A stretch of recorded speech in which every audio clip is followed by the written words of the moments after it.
સાવલીના ધનતેજ ગામે તાલુકા ભાજપ પ્રમુખની આત્મહત્યાના મામલે પોલીસ મથકે હોબાળો।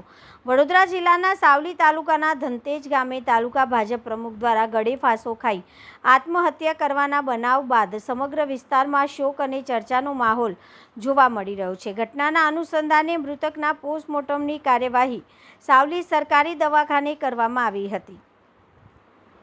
પોસ્ટમોર્ટમ બાદ મૃતકના પિતાએ ગંભીર આક્ષેપ કરતા જણાવ્યું હતું કે તેમની ફરિયાદ પોલીસ દ્વારા સ્વીકારવામાં આવતી નથી, જેના વિરોધમાં તેમણે સ્પષ્ટ જાહેરાત કરી હતી કે જ્યાં સુધી તેમની ફરિયાદ લેવામાં નહીં આવે ત્યાં સુધી તેઓનો મૃતદેહ સ્વીકારશે નહીં।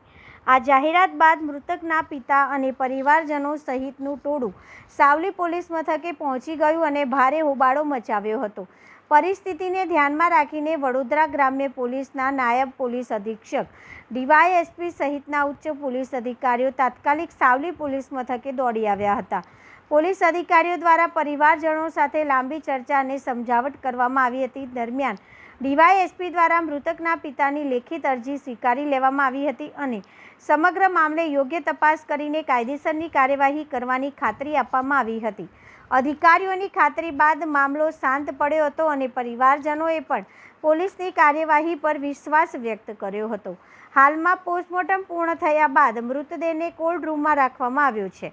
માહિતી અનુસાર મૃતકના અંતિમ સંસ્કાર માટે મૃતદેહને આવતીકાલે સવારે ધનતેજ ગામ લઈ જવામાં આવશે। સમગ્ર મામલે પોલીસ દ્વારા વિવિધ પાસાઓને ધ્યાનમાં રાખીને તપાસ શરૂ કરવામાં આવી છે।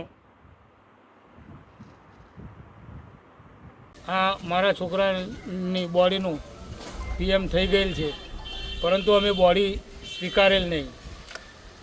તે પછી મહેરબાન ડીવાયએસપી સાહેબ આવતા તેમને અરજી લીધેલી છે અને હું જાતેથી તપાસ કરી તમને ન્યાય અપાવીશ।